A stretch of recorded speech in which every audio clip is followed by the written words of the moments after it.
তো গাইস আমরা এখন আম খাচ্ছি, দেখতেই পাচ্ছ। না দেখতে পাচ্ছ না, পার্ট 1 এ বনিয়েছিলাম কাঁচা আম আর পাকা আম একসাথে খাচ্ছি। এখন একটা রাস্তা থেকে গাছ থেকে পড়ে গেল, সেটা পুরো পাকাটা, আর মিষ্টি হবে না জানি না, কারণ একটা লোক হাই ছেড়ে দিয়েছে আর এখানে ছুরি নিয়ে কাছে হাই ছেড়ে দিয়েছে পুরো। মিষ্টি হবে না কাঁচা পাকা হবে জানি না, আরে কাঁচা হবে না পাকা হবে জানি না, আরে কাঁচা হবে না মিষ্টি হবে জানি না, আরে টক হবে না মিষ্টি হবে জানি না এখনো। তো এই হাই ছেড়ে দিয়েছে, তাই জন্য সবাই লাইক কেন বলুন যে পিকার পিকার দেখো পিকারের পুরো স্পিকার আর কি।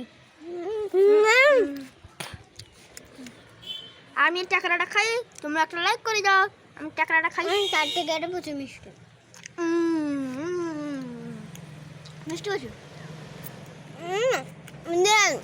আমাদের আমটা হলো সেটা দেখি না, ঘোরাও দাও ক্যামেরাম্যান, ঘোরাও। ওই গাছটা হচ্ছে আমাদের এই আমের গাছ। তো এখানে এই যে আমটা খাচ্ছে এর অংশ কিন্তু এ খাচ্ছে।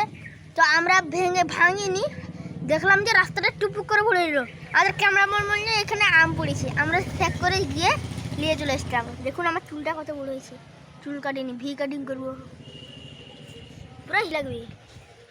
তো ওই ছাপড়ির জন্য একটা লাইক করবেন, আর এই আমটা যে খাচ্ছি আপনাদের দেখে দেখে খাচ্ছি। হাই ছাড়বেন না, নাহলে আমি মরে যাবো পেট ব্যথাতে। হাই ছাড়বেন না বলছি, আপনারা হাই ছাড়বেন না, পেট ব্যথাতে মরে মরে মরে মরে হাগা হাগা হয়ে এটা পিঁপড়ে না আম বলুন কি, এটা তো এত পাকা মনে হচ্ছে পিঁপড়ে। হ্যাঁ ওখানে পিঁপে গাছ হয়েছে, নিতে পারি। তুই ডিজাইন করবো পরে, তোকে আমি দুটা পটি করেছি, আর আমার পটির জন্য লাল পটি বেরিয়েছে। ছুটিটা লেসে ডিজাইন করবো আমি এত বড় খাবো না গো, আমাকে এত সাহস পাও না, আমি না প্রচুর চালাক। পেট খুলে নিয়ে